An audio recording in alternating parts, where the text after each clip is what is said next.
Isu pijak Al-Quran, apa sebenarnya berlaku dan kenapa reaksi masyarakat begitu kuat? Satu tindakan, satu simbol, dan satu reaksi besar. Di banyak tempat, isu ini boleh mencetuskan kemarahan luar biasa, bukan karena politik, tetapi karena agama dihina. Kenapa isu pijak Al-Quran begitu sensitif dan mencetuskan reaksi kuat? Dalam dunia hari ini, isu berkaitan agama sering menjadi titik paling sensitif. Salah faham kecil boleh menjadi krisis besar. Provokasi boleh bertukar menjadi kemarahan kolektif. Isu pijak Al-Quran bukan isu baharu, tetapi setiap kali ia berlaku, reaksinya hampir sama, marah, sedih, dan luka emosi yang mendalam. Video ini bukan untuk menghasut, bukan untuk menyalahkan secara membuta tuli. Video ini untuk memahami apa sebenarnya maksud tindakan ini. Kenapa reaksi masyarakat begitu kuat? Dan apa pengajaran yang patut diambil dalam masyarakat berbilang agama? 1.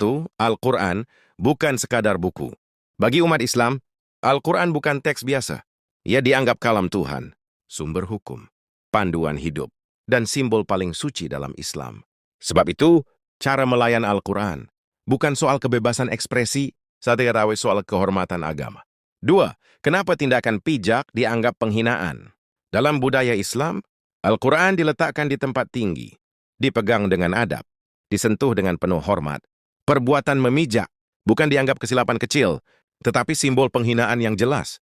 Ia bukan soal niat semata-mata, tetapi simbol yang difahami secara universal. 3. Beza kritikan dan penghinaan. Satu perkara penting yang sering disalah faham. Kritikan, perbincangan idea, penghinaan, serangan terhadap simbol suci. Islam, seperti agama lain, boleh dibincangkan secara intelektual, tetapi menghina simbol suci, bukan dialog. Ia provokasi. 4. Kenapa reaksi masyarakat begitu kuat? Reaksi kuat bukan datang dari kebencian, tetapi dari rasa dilukai. Apabila simbol paling suci dihina, ia dirasai sebagai penghinaan terhadap identiti, maruah, dan kepercayaan hidup. Inilah sebab reaksi berlaku secara kolektif. 5. Isu agama bukan isu individu. Bagi umat Islam, Al-Quran bukan milik individu. Ia milik komuniti, milik umat. Sebab itu, tindakan terhadap Al-Quran tidak dianggap isu pribadi, tetapi isu bersama. Saya melihat perkara ini, bagaimana kita menanganinya secara damai, secara mengikut lunas undang-undang, secara ramah, dan juga dalam masa yang sama kita bertegas. Jadi dalam konteks hari ini, kita rasakan bahawa kita menyerahkan, sekiranya ada pelanggaran undang-undang, kita menyerahkan pihak berkuasa. Tetapi ada dimensi lain yang lebih besar, iaitu macam mana kita menceritakan keindahan Islam itu. Ini yang kita cuba lakukan. Kita ceritakan bukan hanya kepada orang Islam, tetapi juga kepada orang bukan Islam tentang keindahan, imej Islam yang baik, imej Islam yang damai, imej Islam yang berkemajuan. Itulah yang kita cuba tekankan. Saya melihat bahawa perkara ini kita serahkan kepada pihak berkuasa kerana itu adalah mengikut undang-undang. Tetapi di peringkat kami rasa kita mempunyai tanggungjawab yang lebih besar, amanah, untuk kita memberikan peringatan sama ada kepada mereka yang cuba mengambil ringan perkara ini, ataupun mereka-mereka yang belum lagi tidak memahaminya. Jadi apa yang kita nak bawa adalah konsep yang kita tekankan, konsep li ta'aruf. Kita kena mengenal antara satu sama lain. Saya yakin sekiranya orang lain mengenali orang Islam mengenali orang lain, kita sama-sama li ta'arufu, kita akan dapat mengurangkan kes-kes begini. Inilah impian kita Malaysia Madani mengiktiraf perbezaan dalam bingkai kesatuan. Lepas tu duk kata orang Islam yang pertahankan agama ni duk berlalok. Kata Buya Hamka lagi, kebenaran tu bukan untuk dipertahankan dengan kemarahan, tapi dengan keteguhan, dengan ketegasan.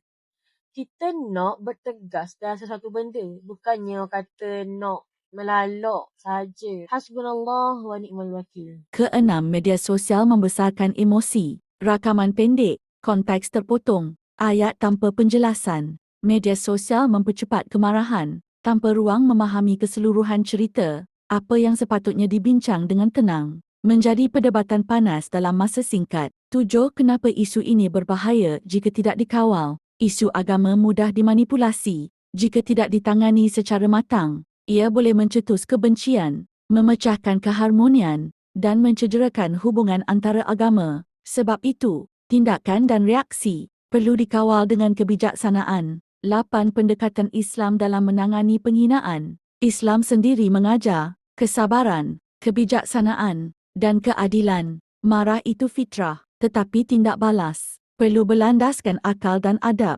9. Pengajaran untuk masyarakat berbilang agama. Isu ini mengingatkan kita bahawa simbol agama bukan bahan jenaka. Kebebasan tidak bermaksud kebal daripada tanggungjawab. Hormat adalah asas hidup bersama. Dalam masyarakat majmuk, menghormati simbol orang lain adalah keperluan, bukan pilihan. 10. Apa yang sepatutnya kita pelajari. Isu ini bukan tentang siapa menang, tetapi tentang bagaimana kita hidup bersama tanpa mencederakan kepercayaan orang lain. Kematangan masyarakat diukur bukan ketika tenang, tetapi ketika diuji. Isu pijak Al-Quran bukan sekadar isu agama, ia isu hormat, empati dan kemanusiaan. Soalan terakhir bukan, kenapa orang marah? Soalan yang lebih penting ialah, adakah kita cukup matang untuk memahami bahawa dalam dunia berbilang kepercayaan, menghormati simbol orang lain adalah asas kepada keamanan bersama? Kerana keamanan tidak lahir daripada memenangi hujah, tetapi daripada menjaga maruah sesama manusia. Zaman ini agama kita diinjak. Zaman ini ayat Allah dihina secara terang-terangan. Zaman ini agama kita orang cercah. Agama kita orang pijak. Saya dan tuan-tuan tak mampu buat apa-apa. Kita tak sedar ke tuan-tuan? Kita tak sedar lagi ke? Kita tak boleh sedar ke?